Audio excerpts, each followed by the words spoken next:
Okay, in this video, I'm just going to go through some of the basic definitions of solutions. Um, a solution is a mixture where the solute, the thing that's dissolved, spreads itself out through the solvent on the particle level. So individual particles break apart in the solvent and spread out throughout the entire mixture, throughout the entire solvent. Some things that we can see that tell us that it's a solution and not just a particularly well mixed up mechanical mixture is the color of the solution. It needs to be uniform throughout, so if those particles are really broken down as individual particles, then they will spread evenly throughout the substance. It should be transparent. The individual solute particles should not be clumping together in big enough groups that they block light or they make it translucent like milk or something. It should be clear like salt water. And if you pass it through a filter or a centrifuge, those particles which are dissolved should be small enough to pass through the filter or should not be dense or heavy enough to get separated out based on their density. So those are three ways we can tell something is a solution. So if we imagine then we have some sort of solvent. Here I'm going to think of the example of salt water as my solution. Salt water. And here's my solvent. So the solvent in that case would be water. And this is kind of a funny definition, but the solvent, when you're mixing two things, is simply defined as the thing that you have more of.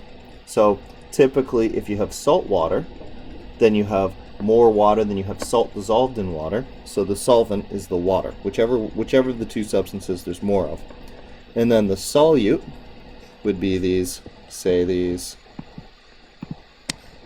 sodium chloride particles that when they go into the water, they separate away from each other on the particle level, so individual particles spread their way throughout the substance, and they don't hang out together, they don't clump together in large groups.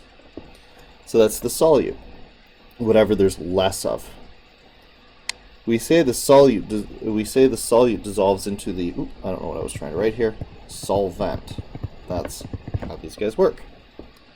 And the definition of concentration is how much solute is dissolved in the solvent. So if it's something like salt water, we'd be saying how much salt is there in the water.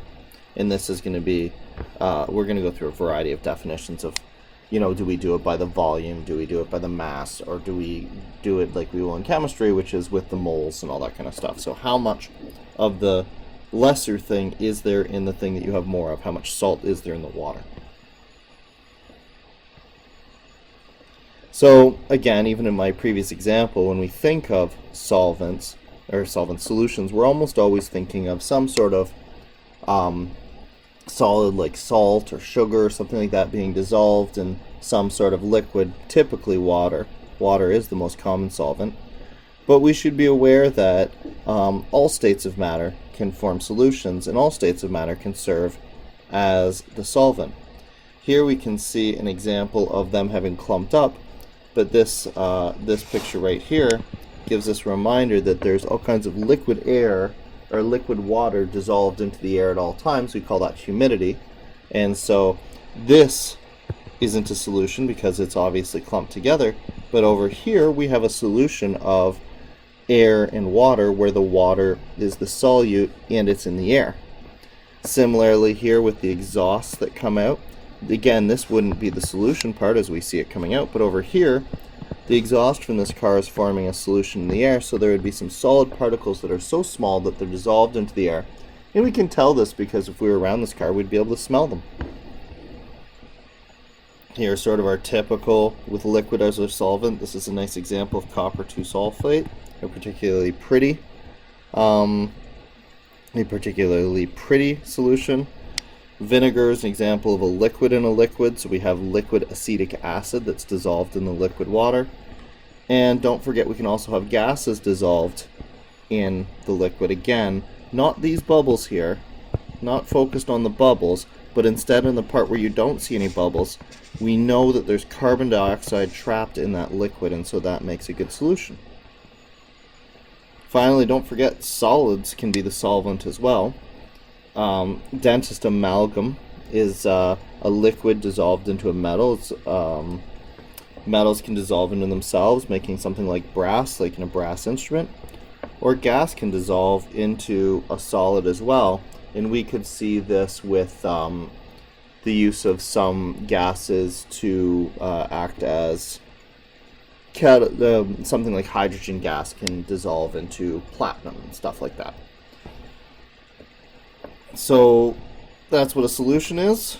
It's not just salt water. It's not just a solid dissolved in a solid dissolved in a liquid, but it's some sort of solute, something you don't have very much of, dissolved in some sort of solvent, something that you have a lot of, and that can take a variety of forms.